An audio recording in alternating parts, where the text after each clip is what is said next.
Hello everyone, welcome to an introduction to WordPress. This series of videos has got something for everyone, from beginner to intermediate to advanced users. If you're a beginner or someone who doesn't want to write code, you will learn the fundamentals of using the WordPress backend to create pages, posts, navigation menus, adjust basic settings, and then you can combine that later with pre-existing themes and plugins to create your own websites. However, for our intermediate to advanced users, we're going to roll up our sleeves and learn how to create a theme from scratch, which means we're going to begin with 0 files, 0 lines of code, and we're going to write everything together so you can really learn how to bend WordPress to your will and get it to do whatever you need it to do. Now, before we get started, let's spend about a minute to review what WordPress is and why we're so excited to be using it. So, what is WordPress? Well, WordPress is a free, open source web publishing system, which is just another way of saying it's a free tool to help you build websites. So, who uses WordPress?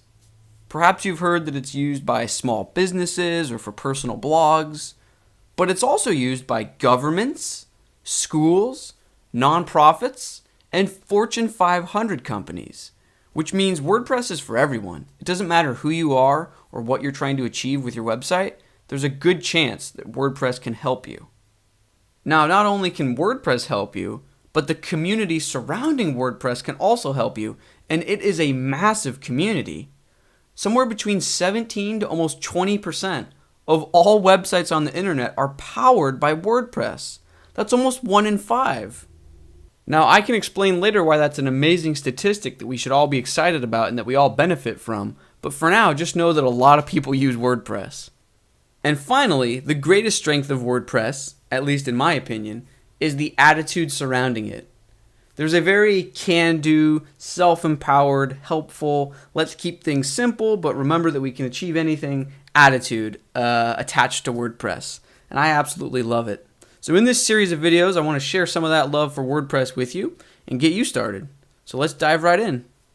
In front of you is the WordPress dashboard. You'll also hear this referred to as the WordPress admin or the WordPress backend. You can think of this as home base. This is where you administer your website. This is where you create posts and pages, so on and so forth. Now, it's important to point out that the general public, the people that view your website, cannot and will not see this backend or this dashboard. Only you, as the site owner or site content contributor, will see this.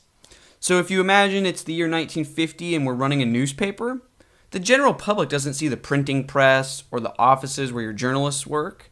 They only see the front-facing newspaper.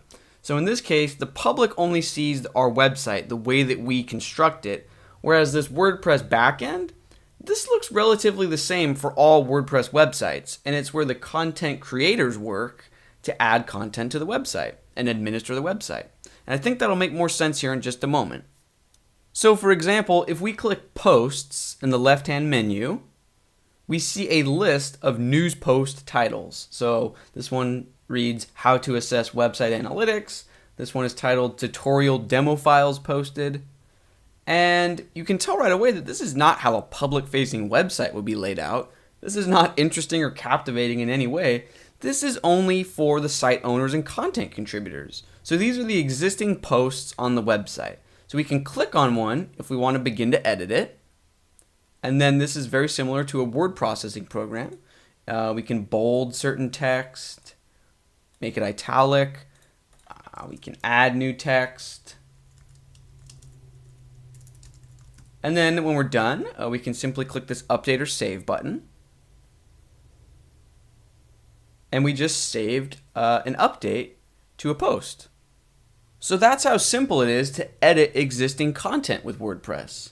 Now let's take a look at how easy it is to create new content altogether. So if we go back to the post screen, we can see a list of our existing items. If we click this Add New button, we can simply provide a title. New example post, and then you just add in a bit of content in the body section,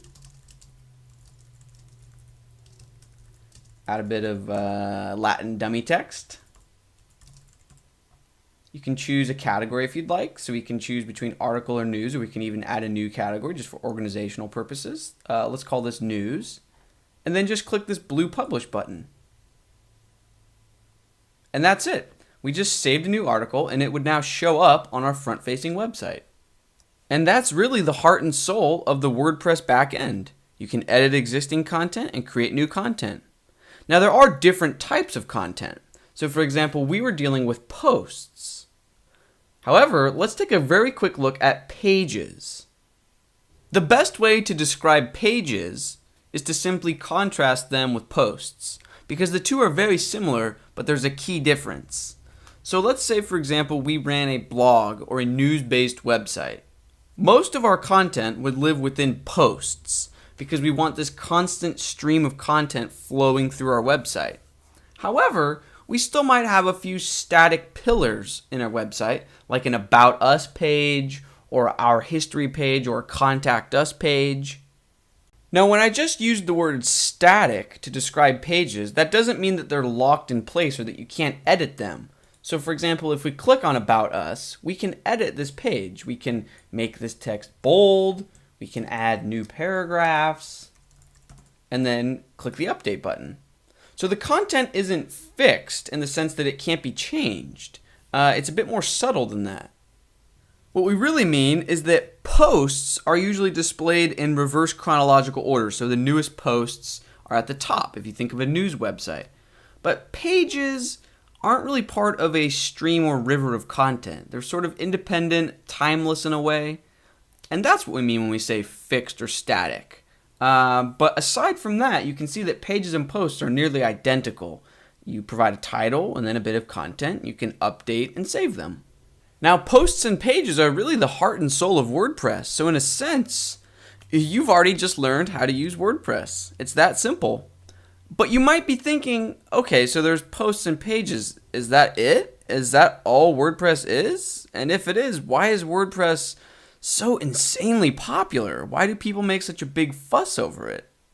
So to address those questions or that series of concerns, I will say this. Yes, the core of WordPress really is that simple, but the core is also very powerful and very easy to extend and customize. So for example, out of the box, WordPress only comes with posts and pages, so you can have a news section and then a few static pages. But what if you wanted a completely separate part of your website to have recipes, so dinners, desserts, meal ideas? Well, you can see in the sidebar that I've created a custom post type named recipes. And that if I click that, we've got all this entirely different content here. Beef stew, feta chicken salad, blackberry pie, potato salad, chocolate cake. And you can see that we can even use different categories or different taxonomy systems. We can categorize the meals as chicken or dessert, dinner. And these categories are entirely separate from the categories that we use for the news or blog section of our website. And if we click on one, so if I click on potato salad, you can see that it looks just like a post or a page. So you can add content. Oh, here's where the ingredients go. Here's where the instructions go.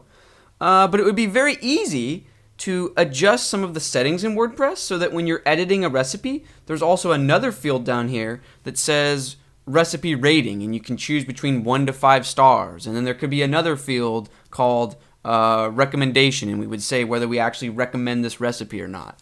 So the point is that you could have any number of fields in addition to just this main body text field, and you can have those fields only display for certain content types. Which means WordPress isn't limited to just posts and pages. Yes, that's what it starts with out of the box, but WordPress is only limited by your imagination.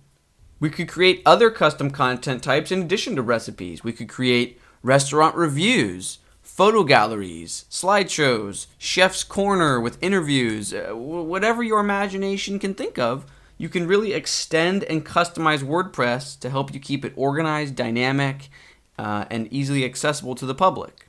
Now, this first lesson or video that you're currently watching is just to whet your appetite. We didn't really get our hands dirty and learn any of the details yet. I do want to say, though, I purposely did not show you the front-facing website. So if you remember, we discussed that only the admin or the site owner sees this dashboard, whereas the public sees something different. They see the actual website. Now, the reason I didn't show you what the website looks like is because I don't want you to have any preconceived notions of what a quote WordPress website looks like. There's a lot of people that think that all WordPress websites look the same or that they have some cookie cutter formula, but I'm here to tell you that they don't need to be that way and that largely they're not that way. WordPress does not place any restrictions on how your website should look. The only reason some WordPress websites feel cookie cutter or maybe they look the same is because a certain theme has become very popular. A theme is what controls the public-facing portion of your website. It's what your audience sees. So again, you as the admin, you see the dashboard when you're editing your website, and the public sees what the theme outputs. So the theme says, okay, on the homepage there should be 5 news posts, then there should be 5 recipes and 3 restaurant reviews, and it should use these colors and these background images, and this is how it should look and function. That's the role of the theme. Now remember earlier when we said that the WordPress community was huge? It is, and it's also filled with people who share their work. So imagine if someone who's a developer created a really useful theme, and then 500,000 or 1 million people started using that theme. Well, at that point, you can start to understand why some people might say WordPress websites look cookie cutter, because they've seen thousands or even millions of websites using the exact same theme. But I'm here to remind you that it's up to each site owner to choose what their website looks like and how it functions. It's not WordPress's fault that certain themes become incredibly popular. And it's actually helpful to move beyond themes and look at WordPress as more of a tool. WordPress is really just a tool that stores information in a database for you, that makes that data easy to manipulate, easy to query, easy to present to the public, and you can leverage your own HTML, CSS, JavaScript, and PHP code to output whatever you want to output. Now the beautiful part is that there's no right or wrong way to put together a WordPress website. If you want to use a free theme, you can. If you want to buy a premium theme, you can. If you want to design and craft and code your own theme from scratch, you can. There's no right or wrong way. And that's what makes WordPress so unbelievably amazing, is that it's this huge community of people all using the same platform, but they all use it in their own different way, and they share advice and resources and tips and tutorials. Now this video series is basically just me sharing the info that I feel is the most useful. Now whether you're a beginner or intermediate or advanced user, we're going to be looking at all of the different WordPress admin screens and settings. And we're also going to look at how these different WordPress modules tie into theme output. So whether you want to use a pre-existing theme or whether you want to code your own theme from absolute scratch, we're going to take a look at all of the factors at play. So thank you very much for watching this introductory video, and I'll see you in future lessons very soon. Thanks, bye.